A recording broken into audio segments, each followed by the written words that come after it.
पितृपक्ष में अगर आपको आपके पूर्वज अथवा मृत परिजन सपने में दिखाई देते हैं तो ये आपके लिए बहुत ही महत्वपूर्ण संकेत होते हैं। अगर आपको भी सपने में मरे हुए परिजन दिखाई देते हैं तो आप इस वीडियो को पूरा ध्यान से अवश्य देखें। नमस्कार, आप सभी का स्वागत है एक बार फिर से। दोस्तों, हर वर्ष भाद्रपद मास के शुक्ल पक्ष की पूर्णिमा तिथि से पितृपक्ष आरंभ होते हैं और आश्विन मास की अमावस्या को समाप्त हो जाते हैं। इसे सर्वपितृ अमावस्या कहा जाता है। भगवान श्री कृष्ण गरुड़ पुराण के माध्यम से कहते हैं कि पितृ हमारे परिवार का सुरक्षा कवच होते हैं। जब भी पितृ घर में प्रवेश करते हैं अथवा मनुष्य के सपने में आते हैं तो उसे अलग अलग प्रकार के संकेत देते हैं। ये संकेत मनुष्य के लिए बहुत ही महत्वपूर्ण होते हैं। कभी कभी पितृ अपने परिवारजनों की रक्षा हेतु पृथ्वी पर आकर उन्हें संकेत देते हैं और उन्हें भविष्य में आने वाले संकटों के बारे में सूचित करते हैं। वहीं कुछ संकेत ऐसे भी होते हैं जो शुभ फलदायक माने जाते हैं। हमारे पितृ हमें सपने के माध्यम से संपर्क करने का प्रयास करते हैं। हमें सपनों में उनके द्वारा जो भी संकेत मिलते हैं उन्हें कभी भी नजरअंदाज नहीं करना चाहिए। लेकिन सबसे पहले हमें यह जानना चाहिए कि ये संकेत हम पहचाने कैसे। शास्त्रों में ऐसे कुछ महत्वपूर्ण संकेत बताए गए हैं, तो चलिए जान लेते हैं कि भगवान श्री कृष्ण के अनुसार सपने में मरे हुए परिजन को देखने पर कौन कौन से संकेत हमको मिलते हैं। सबसे पहली बात, यदि पितरों का उद्धार नहीं हुआ है, वह प्रेत योनि में ही मृत्यु लोक में भटक रहे हैं, तो वह पितृपक्ष आह्वान करने पर भूख प्यास से व्याकुल होकर अपने परिवारजनों के घर में प्रवेश कर जाते हैं। यदि सपने में घोड़ा, हाथी, बैल अथवा मनुष्य का विकृत रूप दिखाई पड़े तो समझ जाना चाहिए कि पितरों की मुक्ति नहीं हुई है और वह आपसे अत्यंत दुखी हैं। दूसरी बात, श्री कृष्ण जी कहते हैं, यदि पितृपक्ष के महीने में कोई व्यक्ति सपने में खुद को जंजीरों में बंधा हुआ देखता है या सपने में मरा हुआ पूर्वज गंदे मैले वस्त्र पहने हुए दिखाई पड़े तो समझ लेना चाहिए कि उस व्यक्ति से उसके पितृ अत्यंत दुखी हैं और उसको प्रेत योनि प्राप्त हुई है। ऐसा होने पर अपने पितरों की संतुष्टि के लिए दान और श्राद्ध अवश्य करना चाहिए।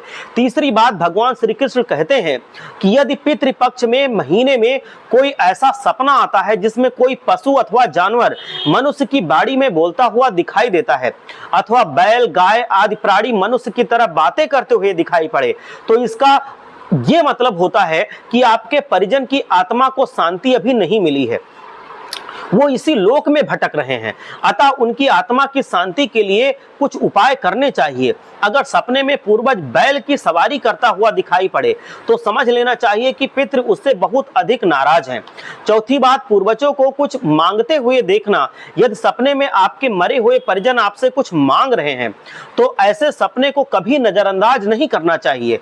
इस सपने का अर्थ होता है कि आपके परिजन की आत्मा को मुक्ति नहीं मिली है, वह इसी पृथ्वी लोक पर भूत योनि में भटक रहे हैं। आपके पितृ कोई अधूरी इच्छा पूरी करना चाहते हैं और जिस कारण से वे मुक्त नहीं हो पा रहे हैं।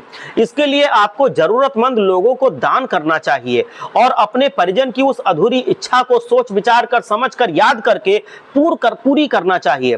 पांचवी बात, यदि सपने में मृत परिजन आपके सिर पर हाथ रखते हुए दिखाई दे तो इस सपने का अर्थ होता है कि आपके पितृ आपसे बहुत अधिक प्रसन्न हैं।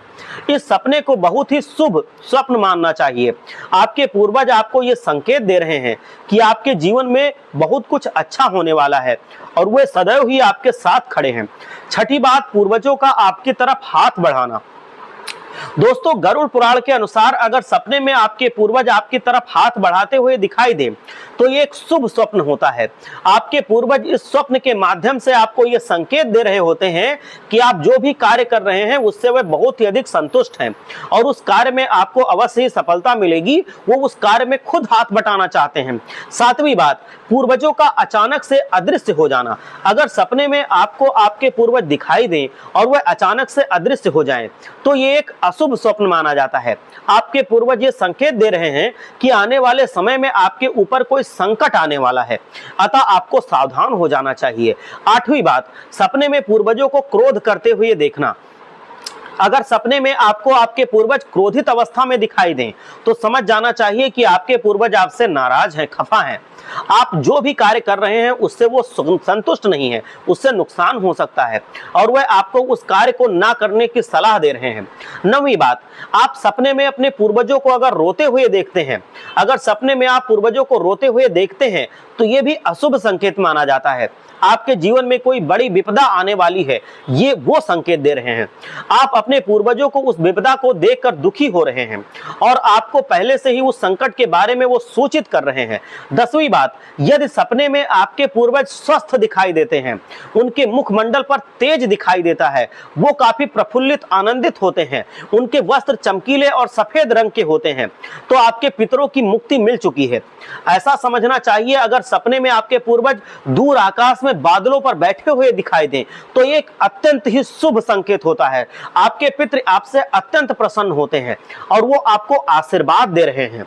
अगर आपके पूर्वज गंदे मैले वस्त्रों में या नंगे पैर दिखाई देते हैं तो ये अशुभ संकेत होता है। आपके पूर्वजों को बहुत ही दुख और यातनाएं मिल रही हैं, ऐसा समझना चाहिए। तो दोस्तों, इस प्रकार से गरुड़ पुराण में सपने में पूर्वज दिखाई देने के महत्वपूर्ण संकेतों के बारे में बताया गया है। उम्मीद करते हैं कि ये जानकारी आपको अच्छी लगी होगी। हर हर महादेव। जय श्री कृष्ण।